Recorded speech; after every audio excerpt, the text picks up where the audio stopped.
Hello दोस्तों, कैसे हो आप सब। आशा करता हूँ आप सब बहुत अच्छे हो दोस्तों। चलिए स्टार्ट करते हैं। आई होप आप सब लोग दोस्तों नोट्स लेके बैठे होगे। अगर नहीं बैठे हो तो लेके बैठ जाओ, क्योंकि यहाँ पे जितने प्रश्न करवाए जा रहे हैं मेरे दोस्तों, एक एक प्रश्न आपकी बोर्ड परीक्षा के लिए बहुत ही महत्वपूर्ण प्रश्न है मेरे दोस्तों। इसलिए हर एक प्रश्न को अपनी नोट्स में नोट करते रहो मेरे दोस्तों, ताकि एग्जाम के टाइम आप एक अच्छी रिवीजन कर सको मेरे दोस्तों। चलिए स्टार्ट करते हैं दोस्तों। चलिए देखते हैं हमारे इस सीरीज के इस वीडियो का पहला प्रश्न है।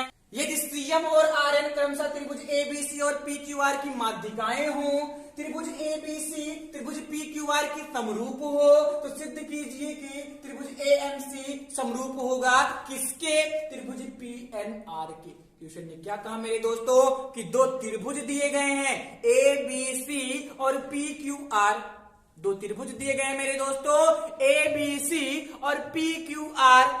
इसमें सीएम और आर्यन ये दोनों त्रिभुजों की क्या है? माध्यिकाएं हैं मेरे दोस्तों। सीएम त्रिभुज एबीसी की माध्यिका है, आर्यन त्रिभुज पीक्यूआर की माध्यिका है मेरे दोस्त। अब क्वेश्चन ने क्या कहा है कि यदि त्रिभुज एबीसी समरूप हो त्रिभुज पीक्यूआर के, त्रिभुज एबीसी त्रिभुज पीक्यूआर के समरूप हो मेरे दोस्तों, तो सिद्ध कीजिए त्रिभुज एएमसी त्रिभुज पीएनआर के समरूप है मेरे दोस्तों। त्रिभुज एएमसी त्रिभुज पीएनआर के क्या है? समरूप है मेरे दोस्तों। क्या है? समरूप है। आई होप आपको क्वेश्चन बहुत अच्छे समझ में आ गया मेरे दोस्तों।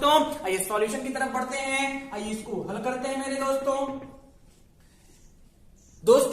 त्रिभुज एबीसी और त्रिभुज पीक्यूआर क्या है? समरूप है। क्या है मेरे दोस्तों? समरूप है। समरूप का मतलब समझिए, समरूप क्या होता है? समरूप का मतलब मेरे दोस्तों सिमिलर, एक जैसे दिखने वाले। सिमिलर का मतलब एक जैसे दिखने वाले मेरे दोस्तों। समरूप का मतलब एक जैसे दिखने वाले। और इनकी क्राइटेरिया क्या है कि दो आकृतियां समरूप कैसे होती हैं? यहाँ पे त्रिभुजों की बात हो रही है। दो त्रिभुज समरूप कैसे होते हैं मेरे दोस्तों? यदि उन दोनों त्रिभुजों की संगत भुजाओं का अनुपात क्या हो? बराबर हो। यदि उन दोनों त्रिभुजों की संगत भुजाओं का अनुपात बराबर हो मेरे दोस्तों, तो त्रिभुज समरूप होते हैं मेरे दोस्तों। यदि उन त्रिभुजों के संगत कोण बराबर हो, यदि उन त्रिभुजों के संगत कोण बराबर हो मेरे दोस्तों, तो भी आपके त्रिभुज समरूप होते हैं। यानी दो त्रिभुज समरूप कब होते हैं मेरे दोस्तों? जब उन त्रिभुजों की संगत भुजाओं का अनुपात बराबर हो, उन त्रिभुजों की संगत भुजाओं का अनुपात बराबर हो, या उन त्रिभुजों के संगत कोण आपस में क्या हो? बराबर हो, तब वो त्रिभुज क्या होते हैं मेरे दोस्तों? समरूप होते हैं। क्या होते हैं? समरूप होते हैं मेरे दोस्तों। क्वेश्चन ने क्या कहा है कि एबीसी और त्रिभुज पीक्यूआर ये दोनों समरूप है। त्रिभुज एबीसी और पीक्यूआर क्या है मेरे दोस्तों? समरूप है। अर्थात त्रिभुज एबीसी और त्रिभुज पीक्यूआर की संगत भुजाओं का अनुपात क्या है? ऑलरेडी बराबर है। त्रिभुज एबीसी और त्रिभुज पीक्यूआर की संगत भुजाओं का अनुपात क्या है? बराबर है। और हाँ, इसके संगत कोण जो है मेरे दोस्तों ये भी बराबर है, क्योंकि ऑलरेडी क्वेश्चन ने क्या कहा है कि वो दोनों क्या है? समरूप हैं। दोनों क्या है मेरे दोस्तों? त्रिभुज एबीसी और पीक्यूआर समरूप हैं। अर्थात इन दोनों की संगत भुजाओं का अनुपात बराबर है तथा संगत कोण क्या है? बराबर है मेरे दोस्तों। एक बार फिर सुन लिया दिमाग में, अच्छे से समझ लीजिए कि दो त्रिभुज समरूप तभी होते हैं, एक जैसे तभी दिखते हैं। दो त्रिभुज समरूप तभी होते हैं जब उन त्रिभुजों की संगत भुजाओं का अनुपात बराबर हो तथा संगत कोण क्या हो? बराबर हो मेरे दोस्तों। आइए सारी चीजें आपको अच्छे समझ में आ गई मेरे दोस्तों। आइए देखते हैं क्या दिया गया है मेरे दोस्तों। क्या दिया गया है? दिया गया है कि त्रिभुज एबीसी जो है, त्रिभुज एबीसी जो है मेरे दोस्तों त्रिभुज पीक्यूआर के क्या है? समरूप है। त्रिभुज एबीसी त्रिभुज पीक्यूआर के क्या है? समरूप है। सीएम तथा आर्यन, सीएम तथा आर्यन क्या है? त्रिभुज एबीसी सीएम तथा आर्यन क्रमशः, सीएम तथा आर्यन क्रमशः त्रिभुज एबीसी तथा त्रिभुज पीक्यूआर, पीक्यूआर की क्या है? माध्यिकाएं हैं। क्वेश्चन ने साफ साफ कहा है मेरे दोस्तों, पहली लाइन में क्वेश्चन ने साफ साफ कह दिया मेरे दोस्तों कि त्रिभुज एबीसी और पीक्यूआर क्या है? समरूप है तथा सीएम और आर्यन त्रिभुज एबीसी और पीक्यूआर की क्या है? माध्यिकाएं हैं। क्या है मेरे दोस्तों? माध्यिकाएं हैं। आपको प्रूव क्या करना है? आपको प्रूव क्या करना है मेरे दोस्तों? सिद्ध क्या करना है? आपको सिद्ध करना है कि त्रिभुज एएमसी, त्रिभुज एएमसी, त्रिभुज एएमसी समरूप हुआ किसके? त्रिभुज पीएनआर के। कोई कठिन क्वेश्चन नहीं है, एकदम इजी क्वेश्चन है आपकी परीक्षा की दृष्टि से। मोस्ट इंपॉर्टेंट क्वेश्चन में दोस्तों, मोस्ट एक्सपेक्टेड क्वेश्चन में दोस्तों, अत्यधिक संभावित प्रश्न है, इसलिए इसको अच्छे से समझिए।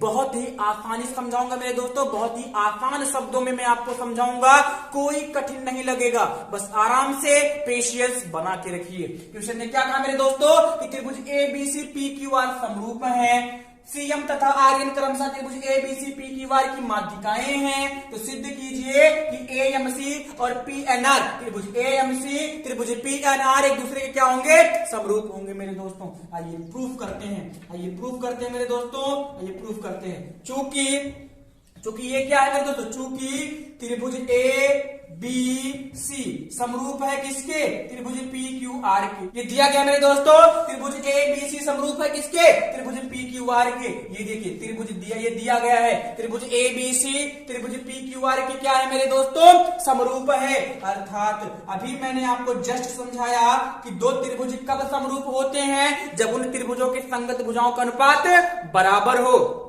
जब उन त्रिभुजों की संगत भुजाओं का अनुपात बराबर हो तथा उनके संगत कोण क्या हो, बराबर हो मेरे दोस्तों। अर्थात जो सीए है, जो सीए बटे आरपी, सीए बटे आरपी बराबर सीबी बटे आर क्यू। संगत भुजाओं का अनुपात, संगत भुजाएं एसी पी आर है, सीबी और आर क्यू है, ए बी और पी क्यू है, ये संगत भुजाएं हैं मेरे दोस्तों, तो इनका अनुपात क्या होगा, बराबर होगा। क्यों, क्योंकि दोनों त्रिभुज क्या है, समरूप है, क्योंकि दोनों त्रिभुज क्या है, समरूप है मेरे दोस्तों।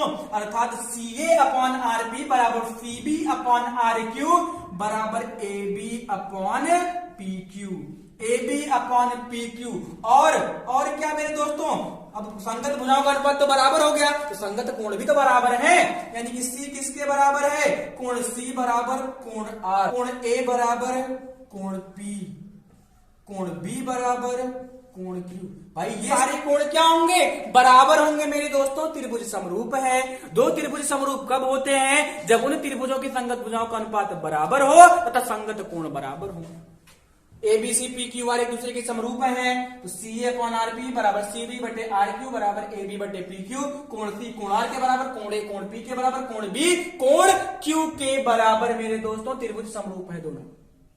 अब आगे क्या, सीएम और आर्यन, सीएम और आर्यन मेरे दोस्तों, सीएम त्रिभुज एबीसी की माध्यिका है और आर्यन त्रिभुज पी क्यू आर की माध्यिका है। आइए आगे देखते हैं दोस्तों। चूंकि C A upon RP, C A upon RP आपको मिल गया है, बराबर A B upon P Q भी मिल गया है, A B upon P Q भी मिल गया है और C B upon R Q भी मिल गया है आपको, क्योंकि आपके दोनों त्रिभुज क्या है, समरूप है। आगे बढ़ लेते हैं मेरे दोस्तों। अब चूंकि सीएम और आर्यन माध्यिकाएं हैं, सीएम और आर्यन क्या है, माध्यिकाएं हैं मेरे दोस्तों, लिखेंगे चूंकि सीएम और आर्यन, सीएम और आर्यन एबीसी, त्रिभुज एबीसी तथा त्रिभुज एबीसी तथा त्रिभुज पी क्यू आर की माध्यिकाएं हैं। पी क्यू आर की क्या है मेरे दोस्तों, माध्यिकाएं हैं। क्वेश्चन ने साफ साफ कह दिया है कि माध्यिकाएं हैं। क्या है मेरे दोस्तों, माध्यिकाएं हैं। ओके, माध्यिकाएं हैं। तब क्या होगा मेरे दोस्तों, तब हम लिख सकते हैं क्या कि एम बराबर बी एम, माध्यिकाएं है ना, तो एम बराबर bm और pn बराबर qn। ओके भाई, माध्यिका है जो बीच में आके गिरी है, इसका मतलब am बराबर bm और pn बराबर qn। am बराबर bm और pn बराबर qn हो गया मेरे दोस्तों। तब अगर हम देखना चाहे मेरे दोस्तों तो ca अपॉन rp बराबर ab, ab की जगह पे दोस्तों, ab की जगह पे हम क्या लिख सकते हैं, 2am लिख सकते हैं। क्या लिख सकते हैं, 2am लिख सकते हैं और नीचे क्या लिख सकते हैं, 2pn लिख सकते हैं। अब आप सोच रहे होगे ये कैसे हुआ, आप सोच रहे होगे ये कैसे हुआ मेरे दोस्तों, तो जरा देखिए ab कैसे हो रहा है, am plus bm, am plus bm, am plus bm बराबर ab हो रहा है ना। एम प्लस बीएम बराबर क्या हो रहा है, ए बी हो रहा है। बीएम किसके बराबर है, एम के। बीएम किसके बराबर है, एम, क्योंकि माध्यिका है ना, तो 2am हो जाएगा। 2am बराबर ए बी, तो देखिए ए बी की जगह पे 2am रख सकते हैं ना, ए बी की जगह पे 2am रख सकते हैं मेरे दोस्तों। यहां तक कि ए बी की जगह पे 2bm भी रख सकते हैं। इसी प्रकार PQ की जगह पे 2PN हो गया और PQ की जगह पे हम 2NQ भी रख सकते हैं। बट हमें क्या चाहिए, हमें तो त्रिभुज AMC और PNR प्रूव करना है समरूप के रूप में, यानी कि AMC और PNR को समरूप करना है, इसलिए हम AM में कन्वर्ट करेंगे। AB को हम 2AM लिख सकते हैं क्योंकि AM और BM बराबर है। PQ को 2PN लिख सकते हैं क्योंकि PN और QN बराबर है मेरे दोस्तों। ये 2 कैंसिल हो जाएगा, यानी कि AM बटे PN, AM बटे PN, AM बटे PN मेरे दोस्तों। CA बटे RP बराबर AM बटे PN, CA बटे RP बराबर AM बटे PN हो गया मेरे दोस्तों।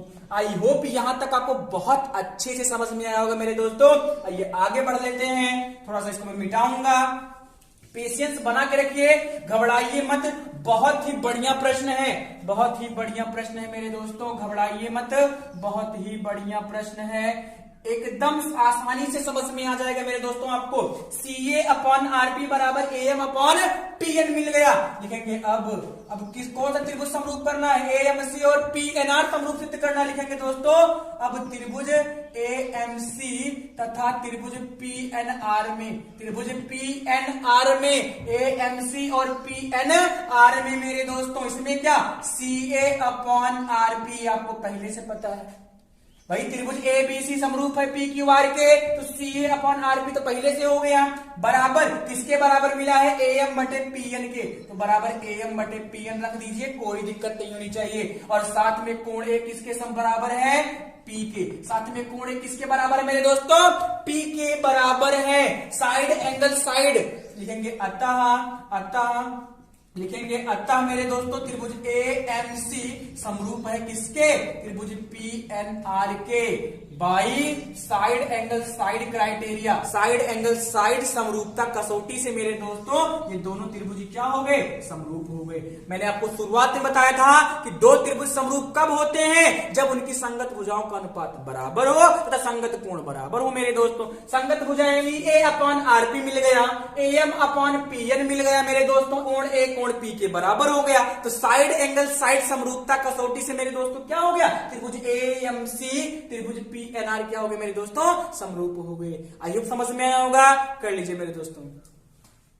आई होप दोस्तों आपको पहला प्रश्न समझ में आया होगा। तो देखते हैं दोस्तों हमारा दूसरा प्रश्न है, दो क्रमागत सम संख्याओं के वर्गों का योगफल 244 है। संख्याएं क्या कीजिए, क्वेश्चन ने क्या कहा मेरे दोस्तों कि कोई दो क्रमागत सम संख्याएं हैं जिनके वर्गों का योग, जिनके स्क्वायर्स का सम कितना है मेरे दोस्तों, 244 है, 244 है। तो क्या करना है, उन संख्याओं को ज्ञात करना है कि वो संख्याएं क्या क्या होंगी मेरे दोस्तों। आइए क्वेश्चन समझ में आया होगा मेरे दोस्तों। चलिए इसके सॉल्यूशन की तरफ बढ़ते हैं दोस्तों, इसकी सॉल्यूशन की तरफ बढ़ते हैं मेरे दोस्तों।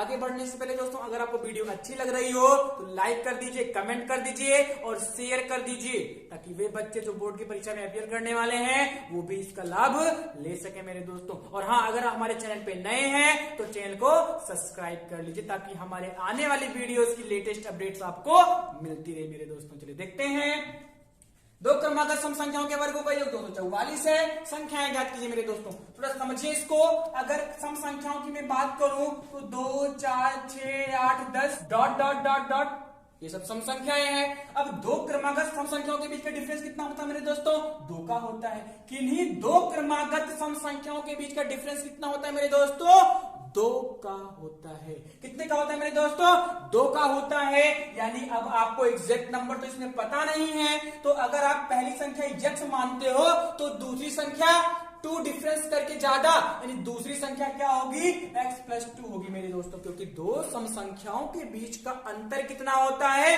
2 का होता है। 2 का डिफरेंस होता है मेरे दोस्तों, इसलिए अगर आप पहली संख्या x मान रहे हो तो अगली संख्या क्या होगी भाई, उससे 2 ज्यादा होगी, यानी कि x प्लस 2 होगी। समझ में आ रहा है ना, उससे 2 क्या होगी, ज्यादा होगी मेरे दोस्तों। आई होप समझ में आया होगा। आइए देखते हैं मेरे दोस्तों, अब इसमें हम लोग क्या करेंगे, मानेंगे। माना पहली संख्या यक्स है, माना पहली संख्या यक्स है। ओके, माना पहली संख्या यक्स है मेरे दोस्तों, तो दूसरी संख्या क्या होगी, तथा दूसरी संख्या क्या होगी मेरे दोस्तों, यक्स प्लस 2 होगी भाई, क्योंकि दो सम संख्याओं के बीच का डिफरेंस कितना होता है, दो सम संख्याओं के बीच का डिफरेंस मेरे दोस्तों 2 का होता है। इसलिए अगर आप पहली संख्या यक्स मान रहे हो तो दूसरी संख्या क्या होगी, यक्स प्लस 2 होगी मेरे दोस्तों। आइए समझ में आया होगा। अब प्रश्नानुसार क्या है, इनके वर्गों का योग, इनके वर्गों का योग मेरे दोस्तों, इनके वर्गों का योग यानी कि x square plus x plus 2 का होल स्क्वायर बराबर कितना मेरे दोस्तों, 244। क्वेश्चन ने साफ साफ कहा है कि इनके वर्गों का योगफल कितना है, 244 है मेरे दोस्तों। कोई दिक्कत नहीं, बहुत आराम से आप कर सकते हो। X square plus x plus 2 का होल स्क्वायर, एक्स स्क्वायर रहने दीजिए मेरे दोस्तों, ए प्लस बी का whole square, A square plus B square plus 2ab, A square plus B square plus 2ab मेरे दोस्तों। ओके, ए की जगह पे एक्स है, बी की जगह पे 2 है, तो A square plus B square plus 2ab हमने कर दिया। इधर क्या हो गया मेरे दोस्तों, 244 हो गया, रहने दीजिए। ओके, आगे देखते हैं, x square 2x square, x square 2x square, 2 का स्क्वायर में दोस्तों कितना हो जाएगा, 4 हो जाएगा, 2 इंटू 2 4x हो गया। इधर क्या बचा है, 244, ये प्लस में है, इधर आएगा माइनस में हो जाएगा मेरे दोस्तों, यानी कि 2x square plus 4x plus 4 minus 244 is equal to 0। 2x square plus 4x plus minus minus होता है, घटेगा, 240 बचेगा, यानी कि 2x square plus 4x minus 240 is equal to 0। दोस्तों यहां पे आपको एक क्वाड्रेटिक इक्वेशन मिल गया है, यहां पे आपको द्विघात समीकरण मिल गया है मेरे दोस्तों। और आप जानते हो कि द्विघात समीकरण को कैसे हल किया जाता है। द्विघात समीकरण को हल करने की मेरे दोस्तों 3 विधियां हैं। गुणनखंड विधि, फैक्टराइजेशन मेथड लगा सकते हो, परफेक्ट स्क्वायर मेथड लगा सकते हो, पूर्ण वर्ग विधि लगा सकते हो मेरे दोस्तों, और त्रिविधाचार्य जी का सूत्र लगा सकते हो जिसे हम द्विघाती सूत्र कहते हैं। इन तीनों में से आप कोई भी लगा दो, आपका आंसर आ जाएगा मेरे दोस्तों। चलिए हम लोग क्या करेंगे, फैक्टराइजेशन लगाएंगे। उसके पहले मेरे दोस्तों सब में आप देख सकते हो कि 2 कॉमन है, सब में क्या है, 2 कॉमन है मेरे दोस्तों। कॉमन करेंगे, क्या बचेगा, एक्स स्क्वायर, यहाँ बचेगा एक्स स्क्वायर मेरे दोस्तों, यहाँ क्या बचेगा, यहाँ बचेगा 2x, भाई 4x था, 2 कॉमन करेंगे 2x बचेगा ना, यहाँ पे 240 है, यहाँ पे 120 बचेगा मेरे दोस्तों, 2 कॉमन कर लिया, 120 इज इक्वल टू 0 मेरे दोस्तों, इज इक्वल टू 0। ये मल्टीप्लाई में उधर जाएगा डिवाइड में, और 0 को 2 से डिवाइड करेंगे तो आंसर 0 ही आना है, यानी आपका exact equation X square plus 2x minus 120 is equal to 0। Factorization लगा दीजिए दोस्तों, मल्टीप्लाई करने में 120 लाना है और घटा करके 2 लाना है। इस 2 को ऐसे 2 पार्ट में डिवाइड करना है कि मल्टीप्लाई करने पर 120 आ जाए। भाई यहाँ पे एक है, एक का एक्स स्क्वायर कोएफिशिएंट 1 है, 120 एकदम 120, गुणा करने पे 120 आ जाए और घटाने पर 2 आ जाए मेरे दोस्तों। इस 2 को ऐसे 2 पार्ट में डिवाइड करना है, 2 को ऐसे 2 पार्ट में डिवाइड करना है मेरे दोस्तों। क्या हो जाएगा, x square plus 12 minus 10 into x, भाई 12 10 जा 120, 12 10 जा 120, 12 में से 10 जाएगा 2 बच जाएगा मेरे दोस्तों। X square plus plus plus हो जाएगा, प्लस का 12x plus minus minus minus का 10x और माइनस का 120 इज इक्वल टू 0 मेरे दोस्तों। ये कॉमन करते हैं, x कॉमन है, x प्लस 12 माइनस 10 कॉमन है, x प्लस 12। ध्यान दीजिएगा, जहां से हम माइनस कॉमन करते हैं मेरे दोस्तों, वहां अगर माइनस है तो प्लस हो जाएगा और प्लस है तो माइनस हो जाएगा। माइनस में था प्लस हो गया, माइनस में था प्लस में हो गया मेरे दोस्तों, यानी एक ब्रैकेट में x प्लस 12 फिर से कॉमन, x प्लस 12 एक ब्रैकेट में, x माइनस 10 एक ब्रैकेट में इज इक्वल टू 0 मेरे दोस्तों। आई होप यहां तक आपको समझ में आया होगा, यानी कि आप जब हमने फैक्टर कर दिया तो मिल गया एक ब्रैकेट में x प्लस 12 और अगले ब्रैकेट में x minus 10 is equal to 0 मिल गया मेरे दोस्तों। आइए आगे बढ़ लेते हैं। जब x plus 12 is equal to 0 तो x is equal to minus 12, और जब x minus 10 is equal to 0 तो x इक्वल टू 10 आ गया मेरे दोस्तों। अब जब प्लस लेंगे दोस्तों, पॉजिटिव लेने पर दोस्तों पहली संख्या क्या हो गई, मेरे दोस्तों 10 हो गई। प्लस लेने पर पहली संख्या 10 तो दूसरी संख्या कितनी हो जाएगी भाई, इससे 2 ज्यादा कितनी हो जाएगी, 12 हो जाएगी। कितनी हो जाएगी मेरे दोस्तों, 12 हो जाएगी। कितनी हो जाएगी, 12 हो जाएगी मेरे दोस्तों। और जब माइनस चिन्ह लेंगे, निगेटिव लेंगे मेरे दोस्तों, तो पहली संख्या अगर -12 है तो दूसरी संख्या कितनी हो जाएगी, -10 हो जाएगी मेरे दोस्तों। कितनी हो जाएगी, -10 हो जाएगी। आई होप समझ में आया होगा, कर लीजिए मेरे दोस्तों। Thank you very much. I hope दोस्तों आपको पहला और दूसरा प्रश्न समझ में आया होगा। ये देखते हैं दोस्तों, हमारा तीसरा प्रश्न है 5 cos square 60 plus 4 sec square 30 minus 10 square 45 upon sine square 30 plus cos square 30 का मान ज्ञात कीजिए। दोस्तों त्रिकोणमिति से आपका प्रश्न लिया गया है, बहुत ही महत्वपूर्ण प्रश्न है दोस्तों आपकी परीक्षा के लिए, इसलिए इसको अच्छे से समझिएगा। एक बार क्वेश्चन फिर समझिए मेरे दोस्तों।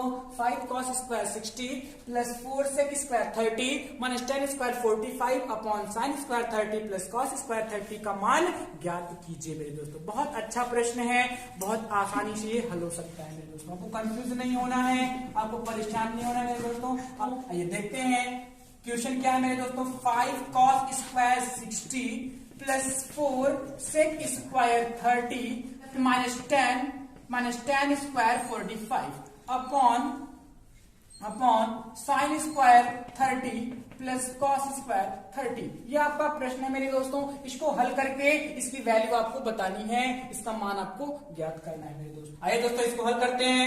5 cos 60 की वैल्यू दोस्तों 1/2 यानी कि 1/2 का होल स्क्वायर आपका हो जाएगा, प्लस 4 sec 30 की वैल्यू मेरे दोस्तों 2/√3 का होल स्क्वायर हो जाएगा, माइनस 10 45 दोस्तों 45 की वैल्यू 1, 10 45 की वैल्यू 1 मेरे दोस्तों, तो 1 स्क्वायर हो जाएगा, अपॉन साइन स्क्वायर 30 1/2 मेरे दोस्तों, साइन 30 की वैल्यू 1/2 एंड 1/2 का स्क्वायर, cos 30 की वैल्यू मेरे दोस्तों √3/2 का होल स्क्वायर हो जाएगा मेरे दोस्तों।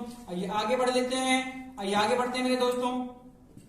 5 1/2 का स्क्वायर कितना हो जाएगा, 1/4 हो जाएगा, यानी 5 × 1/4 हो गया, प्लस 4 2 का स्क्वायर कितना मेरे दोस्तों 2 हो जाएगा, √3 का 3 हो जाएगा, यानी कि 4/3 हो गया, माइनस का 1 अपॉन 1/2 का स्क्वायर में दोस्तों 1/4 हो गया, फिर √3/2 का स्क्वायर में दोस्तों 3/4 हो जाएगा। आइए आगे बढ़ लेते हैं, मेरे दोस्तों। 5 × 1 करेंगे तो 5/4 हो जाएगा, 5 × 1 करेंगे 5/4 हो जाएगा मेरे दोस्तों, प्लस 4 जा 16/3 हो जाएगा, 16/3 हो जाएगा मेरे दोस्तों, और माइनस का 1 हो गया। आइए आगे बढ़ते हैं, नीचे अपॉन में क्या हो जाएगा मेरे दोस्तों, डिनोमिनेटर सेम है, 4/4 हो गया, 4/4 इसको सॉल्व करेंगे, केवल नीचे 1 बच जाएगा, 1 से डिवाइड करना वही नंबर आएगा मेरे दोस्तों, नीचे कुछ नहीं है अब आपके। इधर देखिए इसको सॉल्व करते हैं मेरे दोस्तों। 5 3 जा 15 हो गया, क्रॉस मल्टीप्लाई, 5 3 जा 15, 16 4 जा 64 अपॉन 4 3 जा 12 हो गया, और माइनस का 1 ऑलरेडी है, डिनोमिनेटर में 1 था, 1 से डिवाइड करेंगे नंबर उतना ही रहेगा मेरे दोस्तों। इसको ऐड करते हैं, 64 और 15 कितना हो जाएगा मेरे दोस्तों 79/12 माइनस 1 अपॉन 1 कर लीजिए, क्रॉस मल्टीप्लाई यहां भी करा दीजिए मेरे दोस्तों, 79 1 जा 79, 12 1 जा 12 हो गया, अपॉन में 12 1 जा 12 हो जाएगा मेरे दोस्तों। डिनोमिनेटर का न्यूमरेटर में, डिनोमिनेटर का डिनोमिनेटर में दोस्तों 79 1 जा 79, 12 1 जा 12 अपॉन 12 1 जा 12 हो गया मेरे दोस्तों। 79 में से 12 जाएगा 67 और अपॉन 12, ये आपका राइट आंसर दोस्तों, ये आपका क्या हो जाएगा, आंसर हो जाएगा मेरे दोस्तों। आई होप समझ में आया दोस्तों, आई होप आपको समझ में आएगा मेरे दोस्तों। नोट कर लीजिए, अगर वीडियो अच्छी लगी मेरे दोस्तों लाइक कर दीजिए, कमेंट कर दीजिए और शेयर कर दीजिए, ताकि वे बच्चे जो इस बार बोर्ड परीक्षा में अपियर करने वाले हैं वो भी अपनी परीक्षा की अच्छी तैयारी कर सकें और इस वीडियो का लाभ ले सके मेरे दोस्तों। Thank you very much.